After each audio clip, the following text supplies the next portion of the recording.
Kepler त्याच्या दुसऱ्या नियमात सांगतो, ग्रह जेव्हा सूर्याच्या जवळ असतो तेव्हा त्याचा वेग वाढतो आणि सूर्यापासून दूर गेल्यावर त्याचा वेग कमी होतो. हॅलो, मी प्रसाद आणि ट्रॅव्हल सोडून आजकाल हे धंदे करत आहे.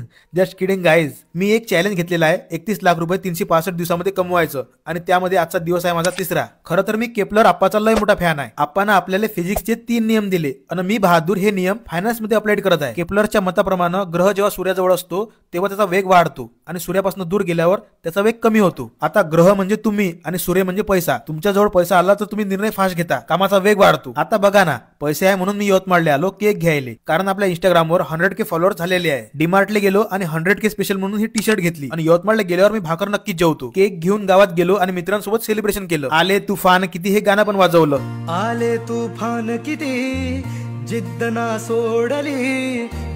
हे सर्व आटोपल्यावर मी शॉपला रिटर्न आलो. आता या सर्व प्रोसेस मध्ये पैसे खर्च झाले. केपलरच्या भाषेत ग्रह हा सूर्यापासून दूर गेला आणि म्हणून केपलर आप्पा आता तिसऱ्या नियमात सांगतो, ग्रह जितका सूर्यापासून दूर गेला असेल तितकाच त्याला कक्ष पूर्ण करण्यासाठी जास्त वेळ लागतो. उदाहरण म्हणजे पृथ्वीला सूर्याचं चक्कर काढण्यासाठी 365 दिवस म्हणजे 1 वर्ष लागते, तर शनीला 30 वर्ष. आपल्या सिरीजच्या भाषेत सांगायचं झालं तर ज्याच्याजवळ जास्त पैसा असतो त्याला ते काम करण्यासाठी जास्त वेळ लागत नाही आणि ज्याच्याजवळ पैसा नसेल त्याला ते काम करायला वर्षानुवर्ष लागतात. आता पाहू माझं या सिरीज मध्ये काय होणार आहे. आजचं इन्कम म्हणजे 350 रुपये आणि खर्च 2900 रुपये. बाकी या सिरीज मध्ये जुडून राहण्यासाठी फॉलो करून जावा.